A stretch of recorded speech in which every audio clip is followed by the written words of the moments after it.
안녕하십니까? 부산시정의 핵심 업무를 담당하던 정책특보가 내부 갈등으로 사퇴 의사를 밝혔습니다. 부산시 산하 공사와 공단 사장 후보자 인사청문회도 파행을 겪었는데요. 민선 7기 오거돈 시장의 인사정책이 삐걱대고 있습니다. 이두원 기자입니다. 오거돈 부산시장의 복심으로 불리던 박태수 정책특보. 박 특보는 시청 내부망 게시판에 시민의 한 사람으로 삶을 이어갈 것이라는 글을 올려 전격 사퇴 의사를 밝혔습니다. 박 특보는 최근 에코센터 민간 위탁을 추진하면서 노조의 반발을 샀고 권한이 집중돼 있다는 지적도 받았으나 자신은 그저 개혁을 위해 일했을 뿐이라고 해명한 바 있습니다. 산하기관장 인사 문제도 삐걱대긴 마찬가지. 두 명의 후보자가 LCT 측으로부터 장기간 선물을 받아왔다는 논란이 불거지면서 인사검증은 제대로 진행조차 되지 않았습니다. 금품 수수와 관련해 도덕성에 이미 심각한 문제가 있는 것으로 드러났습니다. 이런 후보자에 대해 우리 시의회가 검증을 해야 할 이유가 무엇인지 모르겠습니다. 시민들의 기대감이 컸지만 오 시장은 그동안 전문성을 고려하지 않은 코드 인사를 해왔고 자체 검증도 충분치 않았다는 지적을 받아왔습니다. 총체적인 인사 정책에 난맥상이 드러나고 있다는 겁니다. 변화의 어떤 방향으로 그런 어떤 인사가 되는 것보다도 이제 오히려 구설수를 낮게 하고 하는 이런 과정들이었기 때문에 이런 부분들을 빨리 좀 시장님이 직접 좀 챙기는. 민선 7기 인사 정책을 제대로 점검하지 않는다면 시정 개혁의 첫 단추도 끼우기 어려울 거라는 목소리가 높아지고 있습니다. MBC 뉴스 이두원입니다. 불법 의료 생협과 재단을 세워서 1,000억 원대 요양급여를 가로챈 의료재단 대표 등이 경찰에 무더기로 적발됐습니다. 이들은 타인의 명의를 도용하는 등 가짜 설립허가 서류를 만들었는데요. 관리감독은 허술하기만 했습니다. 보도에 류재민 기자입니다. 의료소비자생활협동조합에서 시작한 부산의 한 의료재단. 경찰에 따르면 의료생협 설립 과정에서 불법 사실이 확인됐습니다. 의료생협을 세우려면 협동조합원 300명, 출자금은 3천만 원 이상이어야 하는데 조합원 수를 채우기 위해 타인의 명의를 도용하는 등 법을 어겼다는 겁니다. 이 같은 불법 의료생협 법인은 경찰 수사로 부산에서 확인된 곳만 4곳. 지급된 건강보험급여는 1,350억 원에 이릅니다. 의료생협이라는 제도가 생기면서 자기가 직접 고용할 의사가 없더라도 조합원 300명과 출자금 3천만 원만 있으면 의료기관을 개설할 수 있는 이 여건이 형성되었습니다. 더 큰 문제는 제도적 허점. 불법적인 방법으로 의료기관이 설립되는 과정에서 관리 감독은 제대로 이루어지지 않았습니다. 지자체가 현장 확인 한 번 없이 서류만 검토해 의료기관 허가를 내줬습니다. 서류상에 그게 허점이 발견되지 않으면 그게 좀 걸러지기가 어려운 그런 것은 사실이죠. 경찰은 의료법 등의 위반 혐의로 모 의료재단 대표 41살 A씨를 구속하는 등 53명을 불구속 입건했습니다. 과정에서 이상이 있었다라면은 이제 관청에 있는 직원들이 무슨가 이의를 제기를 했을 거라고 봅니다. 현재 해당 의료생협과 재단들은 혐의를 전면 부인하고 있습니다. MBC 뉴스 류재민입니다. 지역 내 균형 발전을 위해서 이 해운대구청을 옮기겠다. 이 얘기는 벌써 20년 가까이나 끌어온 논의인데요. 올해 지방선거 때 다시 등장했습니다. 하지만 이번에도 지켜지기는 어려워 보입니다. 송광모 기자입니다.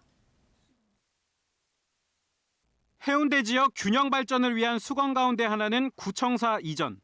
현재 중동청사의 위치가 전체 주민 입장에서 접근성이 떨어진다는 판단에서였습니다.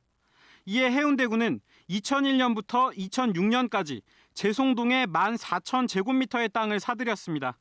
하지만 10년이 넘도록 감감무소식. 지난 선거에서 홍순원 구청장은 이 문제를 풀어내겠다고 약속했습니다. 30년이 넘은 이 노후 청사를 지역 균형 발전까지 고려해 이전해야 한다는 논의가 있었지만 지금은 갈팡질팡하는 모양새입니다.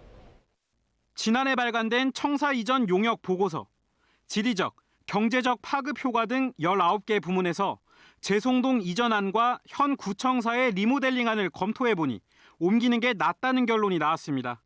그런데도 해운대구는 이전 결정을 내리지 못하고 있습니다. 무엇보다 구청 주변 상인들이 크게 반발하고 있기 때문입니다. 구청을 옮기겠다며 지난 8월 별도의 팀까지 꾸렸지만 지금은 증개축 방안도 논의 중인 것으로 확인됐습니다. 그동안 여러 변수가 이제 많이 생긴 거죠. 지역적으로나 재송동 부지와 현재 구청사 부지 간의 주민들의 민원이 각각 있기 때문에 조금 신중하게 접근되어야 될 것 같습니다. 새 구청장이 조정 능력을 발휘하지 못하고 있다는 비판이 나올 수밖에 없는 이유입니다. MBC 뉴스 송광모입니다. 부산 공동어시장 사장 선출이 3차례나 무산됐습니다. 삼선구청장을 지낸 후보마저 탈락했는데요. 잇따른 선거 무산에 경영난까지. 이러다간 부산 공동어시장의 경쟁력이 떨어지지 않을까 우려되고 있습니다. 박준호 기자입니다. 세 번째로 치러진 부산 공동어시장 사장 선출도 결국 무산됐습니다. 나란히 3쇄 도전한 1순위 박병렴 후보, 예비로 올라간 박세용 후보는 물론 선거의 달인인 박극재 전 서구청장도 이번에 출사표를 던져 예비 후보에 올랐지만 출자 대주주의 마음을 사로잡진 못했습니다. 무기명 투표 결과 유효 득표수인 4표를 득한 후보가 없음에 따라 결국 무산되었습니다. 회의에 참석했던 한 인사는 공동어시장 경쟁력 강화라는 명목으로 이제 해양수산부에서 낙하산 인사가 내려올 가능성도 높아졌다고 밝혔습니다. 사장 선출이 미뤄지면서 공동어시장의 경영 위기는 가중되고 있습니다. 영업이익은 3년째 적자. 올해도 지난달까지 10억 원의 적자가 나면서 4년 연속 적자마저 우려됩니다. 더 큰 문제는 수십 년째 이어지고 있는 낙후된 시설입니다. 공동어시장에서 바닥에 퍼서 거기서 이제 선별을 하고 경미를 붙인 다음에 다시 포장을 하는 과정을 거치게 되는 거죠. 현대화 사업을 제때 진행하지 못하면 수산 선진국과의 경쟁에서 밀려나고 제주와 목포의 품질 위생형 최첨단 위판장에도 뒤처질 수 있습니다. 공동어시장은 오는 12월 4차 공모를 진행할 계획이지만 지금 이 상태라면 누가 나와도 또다시 부결되는 것 아니냐는 우려가 커지고 있습니다. MBC 뉴스 박준호입니다. 2018 부산 원아시아 페스티벌이 어제 폐막 공연을 끝으로 9일간의 일정을 모두 마무리했습니다. 올해 부산 원아시아 페스티벌에는 역대 최다인 27만 3,300명이 방문했으며 엑소와 원어원, 세븐틴 등 국내 최정상 대중음악 가수들이 화려한 무대를 선보였습니다. 올해 행사는 일본과 중국, 동남아 국가 관광객들의 발길이 이어지면서 개막 공연에만 16,000여 명의 외국인 관람객이 찾았고 전체 행사 기간 4만 명의 외국인이 방문한 것으로 집계됐습니다. 동아시아와 동남아시아 지역의 지구과학 공동 이슈 해결과 연구의 질 향상을 위해 구성된 아시아 지질자원위원회 연차총회가 지난 2006년 이후 12년 만에 우리나라 부산에서 열렸습니다. 이번 행사는 아시아 19개국 250명의 정보 관계자와 전문가가 참가해 연차총회와 운영위원회를 다음 달 3일까지 해운대 그랜드 호텔에서 잇따라 개최하게 됩니다. 특히 그동안 영국 지질조사소에서 보관 중이던 1920년 제작된 조선 지질광산 분포도를 한국에 기증하는 행사도 마련돼 관심을 모으고 있습니다. 헤어진 여자친구와 그 일가족을 살해한 사건을 수사 중인 경찰이 디지털 기록 분석을 통한 범행 동기 파악에 주력하고 있습니다. 경찰은 여자친구와의 이별로 인해 범행을 저질렀을 가능성이 높다면서 용의자 32살 신 씨와 전 여자친구의 휴대전화 정보와 메시지를 디지털 포렌식으로 분석 중이며 이를 토대로 범행 동기를 수사할 계획입니다.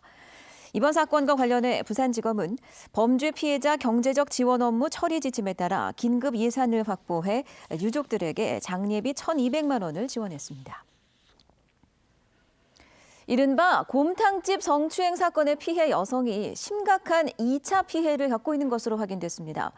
검찰 관계자는 피해 여성이 악성 댓글로 극심한 불안 증세를 보이고 있고 정신과 치료가 필요하다는 진단을 받아 현재 범죄 피해자 지원센터에 지원을 요청한 상태라고 밝혔습니다. 해당 사건은 지난해 11월 대전의 한 곰탕집에서 발생한 성추행으로 1심 재판부가 남성인 피고인에게 검찰이 구형한 벌금형보다 무거운 징역형을 선고하면서 논란이 이어지고 있습니다. 부산상공회의소가 부산 지역 제조업체와 소매 유통업체 326곳을 대상으로 4분기 경기 전망을 실시한 결과 생산과 소비의 양대 축인 제조업과 유통업의 체감 경기가 모두 올 들어 최저치를 기록한 것으로 나타났습니다. 제조업은 내수 부진과 보호무역 확대 영향으로 경기 전망 지수가 84를 기록했고 유통업도 79에 그쳐 불황이 길어질 것으로 전망했습니다. 경기 전망 지수가 100을 넘지 않으면 앞으로의 경기를 부정적으로 보는 시각이 많다는 의미로 부산은 지난 2011년 4분기 이후 29분기째 부정적 전망이 이어지고 있습니다. 한국석유공사 유가정보 서비스인 오피넷에 따르면 10월 넷째 주 부산 지역 주유소에서 판매된 보통 휘발유 가격은 리터당 1,674원으로 전주보다 4원 상승했습니다. 부산 지역 휘발유 가격이 17주째 상승하면서 연중 최고치를 기록했지만 매주 10원 넘게 상승하던 상승폭은 꺾였습니다. 정부가 다음 달부터 6개월간 유류세를 15% 인하하기로 했고 국제 유가도 최근 하락세를 보이면서 조만간 유가 상승은 중단될 것으로 전망됩니다. 한국자산관리공사 캠코 노사가 오늘 윤리헌장 선포식을 가졌습니다. 다양한 국제규범과 사회적 책임 표준 등을 반영한 캠코 윤리헌장은 창의적이고 공정한 업무 수행과 인권 존중, 이해관계자에 대한 존중과 협력, 공동체 발전 기여를 핵심 가치로 구성했습니다. 캠코는 윤리헌장을 바탕으로 사회 책임 경영과 반부패 청렴 활동에 나설 계획입니다. 소위 스카이로 불리는 최상위권 대학교에는 저소득층보다 고소득층이 훨씬 많이 재학 중인 것으로 나타났습니다. 더불어민주당 김혜영 의원이 한국장학재단으로부터 제출받은 자료에 따르면 2018년 1학기 서울 고려 연세대의 재학생 중 한국장학재단의 국가장학금을 신청해 소득분위가 산정된 학생 가운데 9분위, 10분위 등 높은 소득분위 학생이 46%를 차지했습니다.